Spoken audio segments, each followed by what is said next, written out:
Ye hills, the fields, brooks, standing lakes, and groves, and ye that on the sands with printless foot do chase the ebbing Neptune, by whose aid, weak masters though ye be, I have bedimmed the noontide sun, called forth the mutinous winds, and twixt the green sea and the aged vaults had roaring war.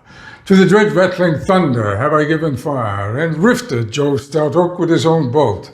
The strong-based promontory have I made shake, and by the spurs plucked up the pine and cedar.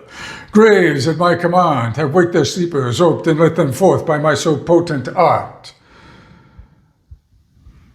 Well, what did you think? You did it better in New York.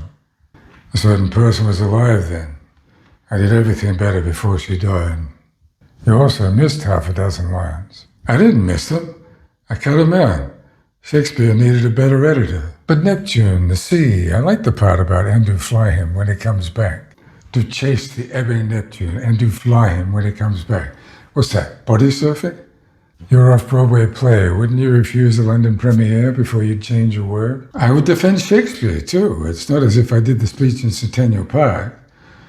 There's also his line in Hamlet I'm reminded of, when you seem more than a figment of my subconscious. There are more things in heaven and earth, Horatio, than I dreamt of in your philosophy. It should be in heaven and on earth. I'm sure he'll lie easier in his grave now that you've corrected him after 400 years.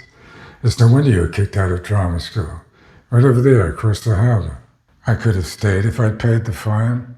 A struggling actor, and they charge you for paying your fees one day late, so I could save an hour's return trip. You couldn't see she was excited to get rid of a student who didn't just listen, who asked probing questions. You proved nothing to anyone and threw away those early years, and you never got back on track. Well, anyway, if I hadn't stood on principle, I wouldn't have ended up moving to New York, and I wouldn't have met a certain person. You also wouldn't have lost a certain person to cancer.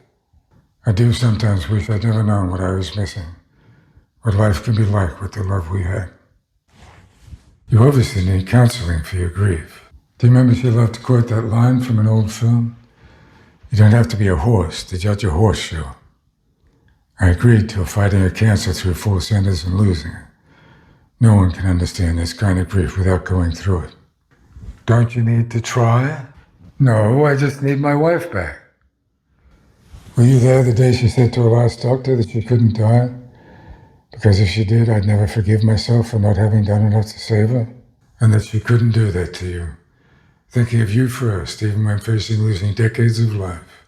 I've been holding out hope I could pull her back before she slips away into time. When you stared at the water for so long yesterday, were you considering suicide? All I know is that I left when I saw Luna Park laughing at me on the other side of the harbor. Henry Lawson wrote, "Suicide is a weak man's job. It takes a brave man to do." That's very insightful. But I've seen you stare down 2 guards with the safeties off their AK-47s in one of the remotest hotspots in the world. It's not that so much as reading that most attempts fail. Oh, that would be our worst nightmare, wouldn't it? Our brain being left damaged. Something else is that those attempts don't usually lead to a second, so what does that mean? That you need to turn over the hourglass for another year and make a short for Tropfest to get back on track? And to keep the memory of a certain person from slipping away into time? You're right.